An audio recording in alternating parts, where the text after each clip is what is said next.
Hello everyone, today I'm going to talk about the Canoe EIT Income Fund, which is a Canadian fund with very high dividend yield that trades on the TSX Toronto Stock Exchange under the ticker EIT.UN. So this is a screenshot from their website, and we see that the description of the fund is it's one of Canada's largest closed-end investment funds, designed to maximize monthly distributions and capital appreciation by investing in a broadly diversified portfolio of high-quality securities. So this is the list of top 25 holdings. So we see that there are basically both Canadian and US companies here. It's United Health Group, Microsoft, Berkshire Hathaway, Brookfield Asset Management, Royal Bank of Canada, and so on. So this is the sector breakdown. So we see that the largest percentages in the financial sector is 1/3, 33%. Then it's materials, energy, healthcare, industrial, technology, consumer products, consumer services, communications.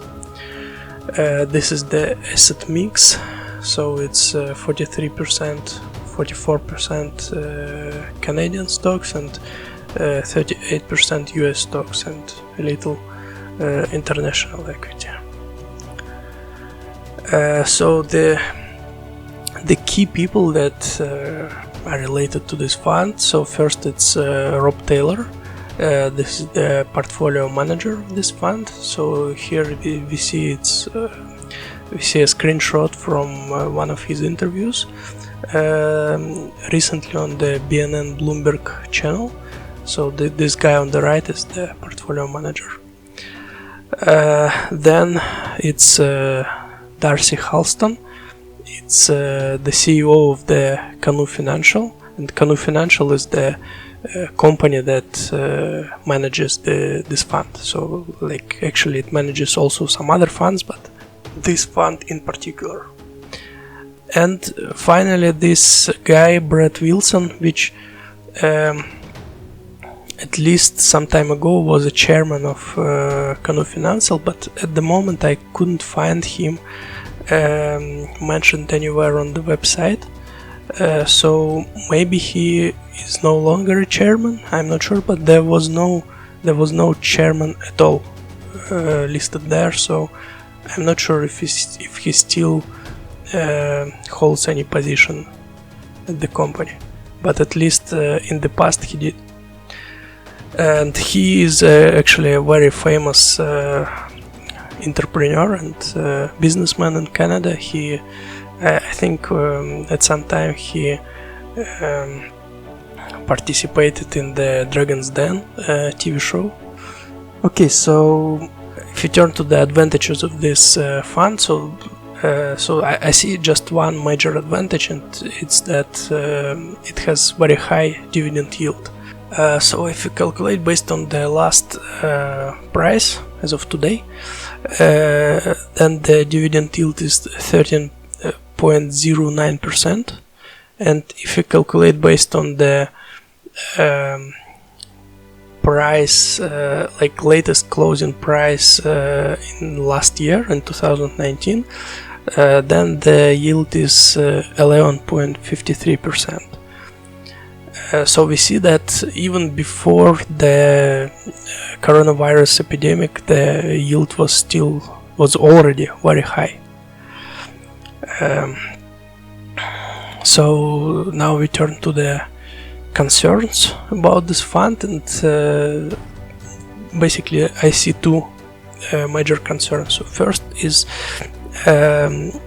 that in the distributions we see very high percentage of return of capital, and this is kind of a major red flag, and it raises the question whether the distribution is sustainable or not.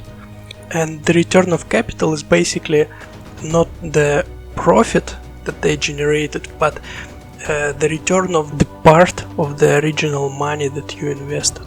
And by the way, it's not taxable. at least in Canada. So we see this. This is a screenshot from their website about the breakdown of the distribution amounts in 2019.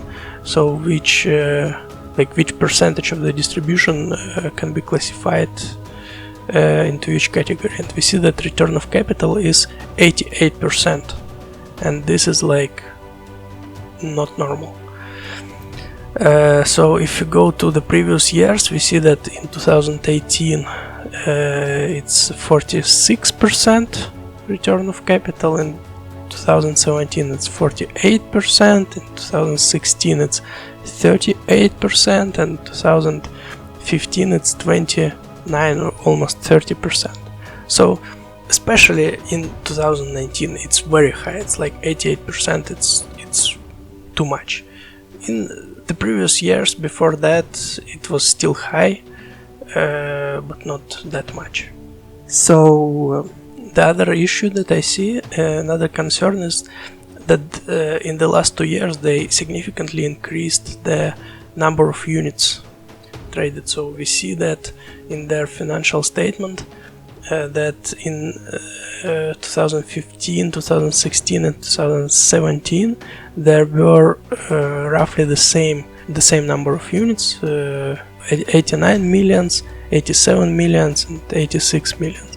But then in 2018 we see that it's already 101 million, and in 2019 it's 118 million. So it's kind of sharp increase in the number of units. So basically it means that they issued new units, and why that can be problematic is well, it depends where they put the money that they raise from the issuance of new units. Like if they just buy more assets for this money, then it's kind of okay. But given the previous point about the high return of capital in the distribution, it seems that they just put most of this money into the distribution, and that's not okay. It means that they dilute the existing units. And so yeah, so here we see in their cash flow statement that they report the net proceeds on issuance of units, and it's quite some amount. So then so this is the notes under their financial report, and we see like this specifically they have a note about unit issuances.